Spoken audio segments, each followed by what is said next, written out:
Are you wondering how to make your art or creative project go viral? Well, about 5 years ago, I came up with a small idea that became a big idea that really harnessed the power of social media and ended up with one of my videos being seen over 100,000 times, and I gained several thousand followers on Facebook, and I'm here to tell you how. So many years ago, I got one of the best pieces of advice I've ever been given in terms of my art, which was to do something big. And at the time, I just thought literally like a big sculpture or something like that.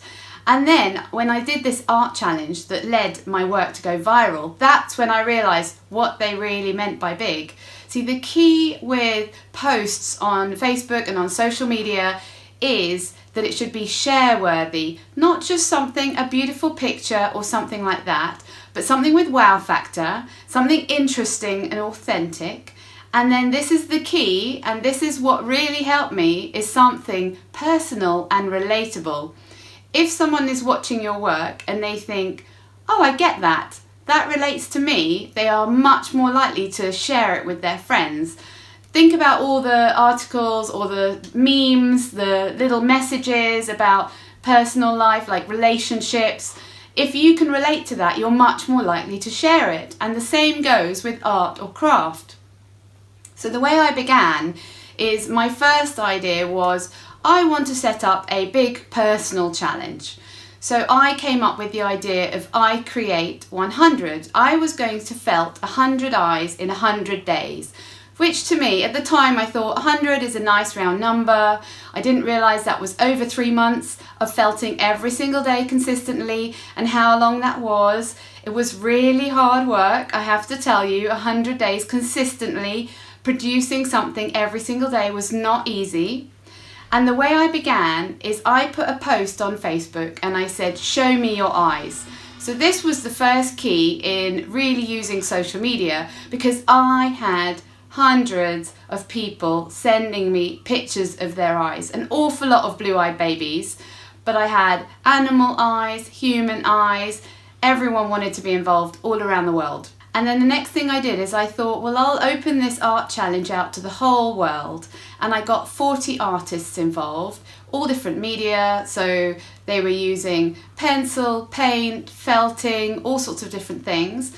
And that meant that immediately everyone taking part would share this art challenge with all of their network. And I think this is the key when you use social media, is if you work with people who already have a network of their own and they each share your piece or your project or your challenge because they're involved in it, then that way you'll be seen by so many more people. So bear in mind, I had all the people who sent me photos of their eyes, and they were already engaged and interested in what I was doing. And then I had the 40 artists who were also going to share the project.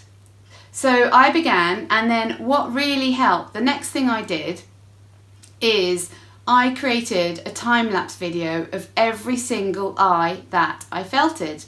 And that works so well. I cannot stress enough how powerful time-lapse videos are, because they're short, they're engaging, and they always look impressive. Even if you've been spending 3 hours on something, which people might find a little bit tedious, let's say they wouldn't want to sit and watch for 3 hours, but you condense that into 20 bombastic seconds and you get people engaged. So you can do time-lapse video on your phone. I do it on my phone. If you know a bit about editing, you can always change the speed later on.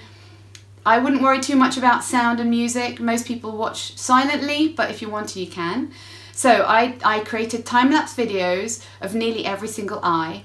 And this is the other thing, that I didn't tell people which eyes had been chosen. So every day they would tune in to watch and see if their eye had been chosen. And then if it had been chosen, then that person would obviously get very excited and share the video with their network. So out of the 100 eyes, I had 50 human, 50 animal, and I would say about 75 of those eyes were people out there. So people who were watching, and then they shared it, and then remember the 40 artists, so they were also sharing with their network. So the way I see it is almost like branches. So there's let's say the trunk is me, and then that's where it all started. And then gradually all these branches started to grow and form and reach out. Obviously that's where the word viral comes from. And that's how everything went viral, because I had so many different people who had a personal connection with my project, and then each of them shared with their network. And I think what people seem to miss when they post on social media is like this idea of creating a virus, let's say, where you don't just share your work and you expect to get some likes, but use your audience. So don't just say, send me a picture and I'll do it. Set up your own art challenge and get members of the public all around the world to get involved in some way. Even if you're a cake maker, you could get people to suggest a little like fondant decoration or something like that. You could use some images that people send you, like I did with the eyes. And I think there are many, many ideas. I'd love to hear if you've ever done anything like this. So rather than just share an image and expect to get likes or expect to get it shared, it kind of becomes a bit of a dead end. You might get a certain number of shares, but if people feel personally connected to the work, so I would say the key is, so a personal connection with your audience in some capacity. Make something a bit bombastic, a bit eye-catching. It could be a time-lapse video, and share, something really good quality if you can, something very technically impressive.